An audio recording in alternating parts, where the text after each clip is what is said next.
Ladies and gentlemen, Linda Mwananchi is quietly preparing one of them to face William Samoei Arap Ruto in 2027.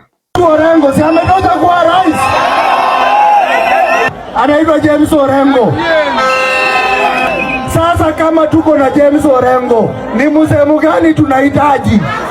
And allow me to begin this video by asking you guys this simple question. And please respond to that question before we proceed. My question is this. Do you think it's a good idea for Linda Mwananchi to produce their own presidential candidate in 2027, or should they team up with the united opposition led by Kalonzo Musyoka and Rigathi Gachagua to defeat William Ruto in 2027? I'm asking that question because Linda Mwananchi are fighting themselves in a very difficult situation. They are under a lot of pressure from their supporters to run for the presidency. But who will they front to face President William Samoei Arap Ruto? In my view, the candidate is now very clear. Let me reveal to you who this candidate is going to be. ODM ndiye inaweza kuitangaza serikali. Hakuna mtu atatulazimisha kuingia serikali ambayo hatukubaliane nayo. ODM ndo lazima itengeze serikali, na ODM lazima iwe na presidential candidate. Wangapi wamekubali tuwe na president? And if you are still in doubt, listen in to this speech by Edwin Sifuna yesterday in Kisumu.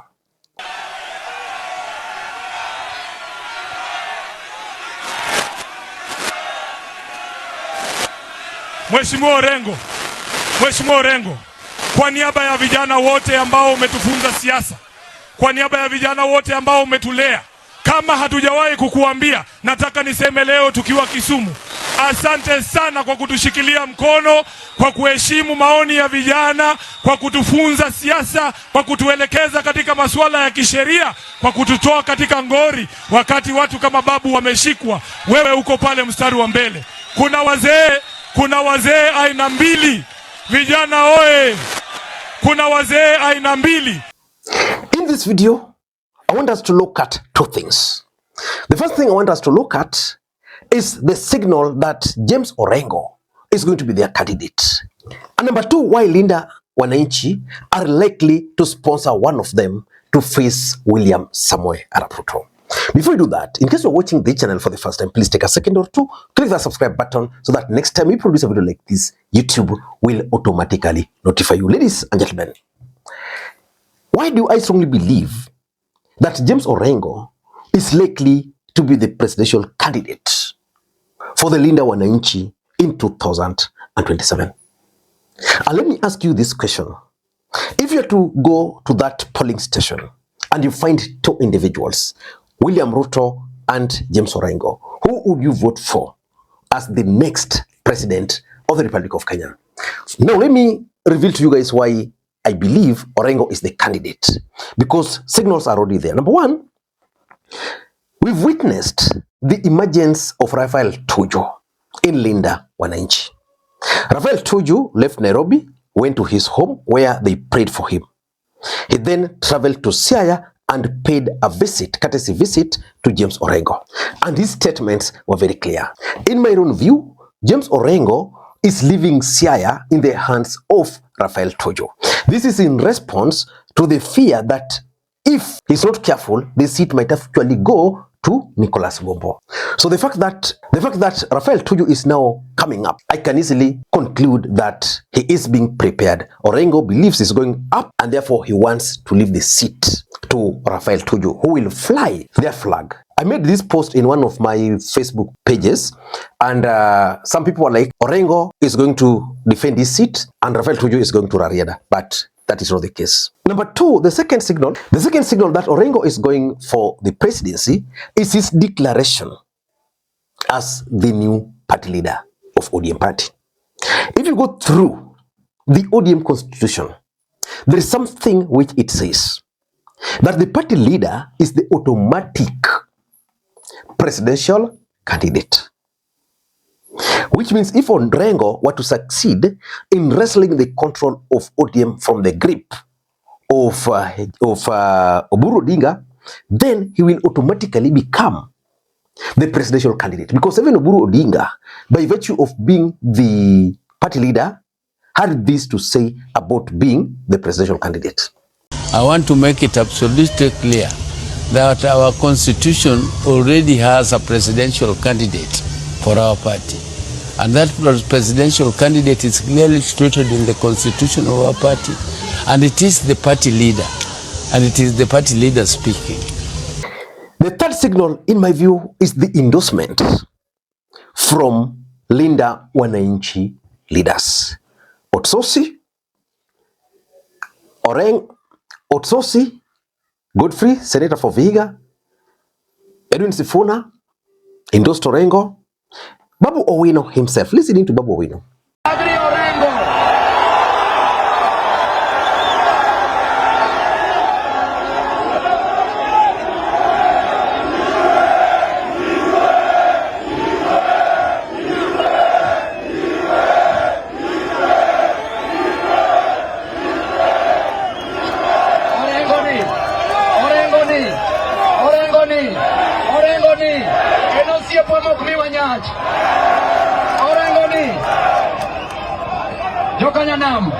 So the fact that those key leaders are endorsing Orengo confirms that he is likely to be the presidential candidate.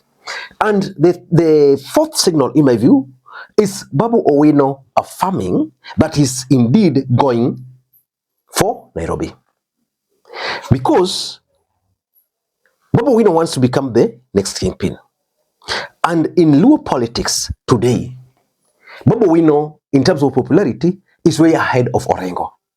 But Orengo is more senior. So there were fears that Babu Owino was going to be pushed to run for the presidency instead of Orengo. And that's why Babu Owino had to make it very clear that for him, he's going to go for Nairobi. Kama Babu Owino, watu wanasema kila siku, usiseme nia yako, usiseme plan zako. Mimi kama Babu Owino, mimi naenda gavana wa Nairobi tamgapi? Tamgapi? 2032. 2032, 2032, 2032, mtakuja mkojoe State House.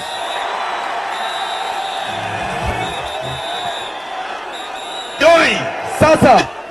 Sasa, nikimalizia, jokanya na muntie, mai wajo ni babu kwa tupiere tindo. So he was trying to remove any doubt. So from those signals, you can clearly see that a path is being cleared for James Orengo to become the presidential candidate of the Linda Mwananchi in 2027. So probably Orengo is going to run for the presidency. Then the united opposition will also produce a presidential candidate. Then maybe at the end of the day, they will agree and front one of them. Maybe Orengo becoming a running mate to one of the guys. Probably Orengo becoming a running mate to Stephen Kalonzo Musyoka. I don't want to talk about that for now, because that's something I've explained on this platform on multiple occasions. But as at now, the plan is for Orengo to run for the presidency. Why are we pushing for a presidential candidate in 2027? Because if you were to ask majority of the opposition, they would have wanted a situation where they front a single candidate. But that's not going to happen, because already you can see Martha Karua is charting her own political path. I'm sure Matiang'i will also run. Probably Kalonzo will pair up with Rigathi Gachagua. But why do you think Linda Mwananchi leaders are pushing for a presidential candidate? Number one, game of numbers. This is something which I've always explained here, that politics is a game of numbers. And as we speak, these guys are enjoying their momentum, and they can never leave it for anybody. Because if I were to ask you, between Linda Mwananchi and united opposition, even from the way their rallies are charged, which camp do you think can pose serious threat to William Ruto? Because the question has always been, who can defeat Ruto? So the truth is, when you look at the numbers, Let us look at the numbers. If the Luhya nation can be locked, if Babu can lock the Luhya nation, Babu and Orengo, then Sifuna locks the Luhya nation, then they lock the GNC constituency. Then because this team currently enjoys support across the country, let's say they lock part of Mount Kenya and the coastal region. What do you think will stop them from defeating William Ruto? So because game of numbers favors them, I think they are deciding to go for the presidency. That's number one. Number two, political survival. I've always opined on this platform that in politics you have only two constants. The first constant in politics is the interest, and the second constant in politics is betrayal. That's why I never rule out the possibility of Sifuna working with Ruto before 2027. Politics about interest. But how is this their political survival tactics? Edwin Sifuna, Babu Owino, James Orengo, Otsosi, and most 90% of those guys were members of ODM or are members of ODM party. They are actually a faction of ODM party because ODM has now two factions. The Oburu faction are saying that for them, they are going to support Ruto. These guys are saying, we cannot support Ruto. We can produce a presidential candidate because our party is the strongest. Orengo made it very clear that it is Ruto who needs ODM, not ODM that needs Ruto. And for them to survive politically, they must win the hearts of ODM supporters. I can assure you that if one of them will not be on the ballot, then they'll throw the ODM brigades or ODM supporters to make a choice between Ruto and maybe Rigathi Gachagua or Kalonzo Musyoka. That's how William Ruto will be able to win. So for them, they'd rather go for the presidency and then their supporters follow them there.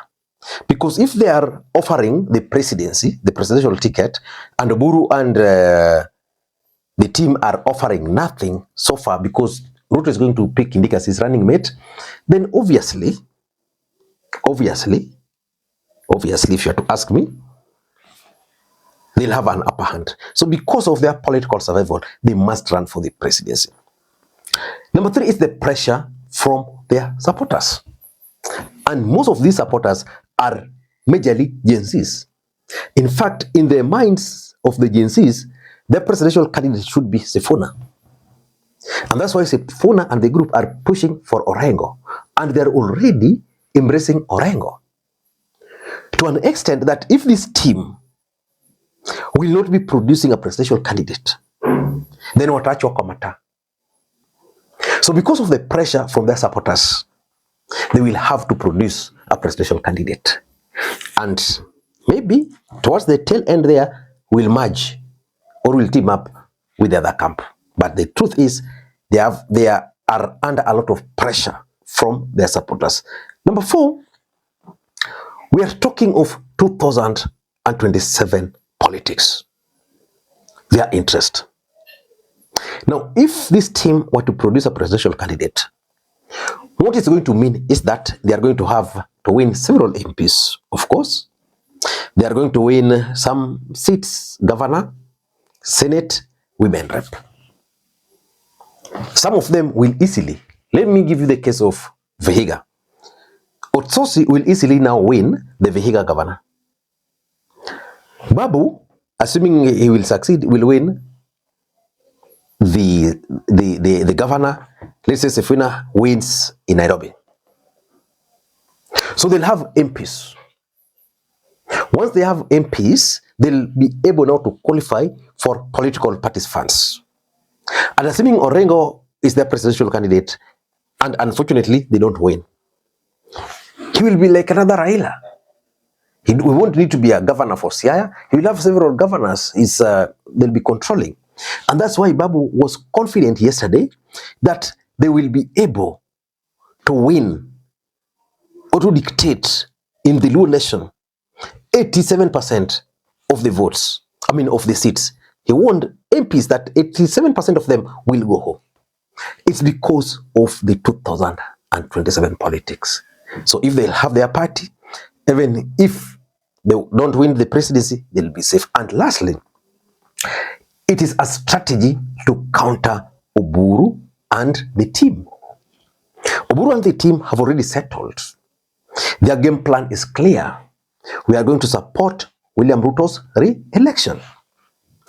This team is now saying, okay, for us, we want to run for the seat. We are going directly for that seat. So it's a counter offer. And you know where the supporters are likely to go. The question is, assuming this team will be on the ballot, Kalonzo on the ballot, Matiang'i on the ballot, how will they defeat William Ruto? Let me read your comments below. Until next time, this is Makwiny. Bye-bye.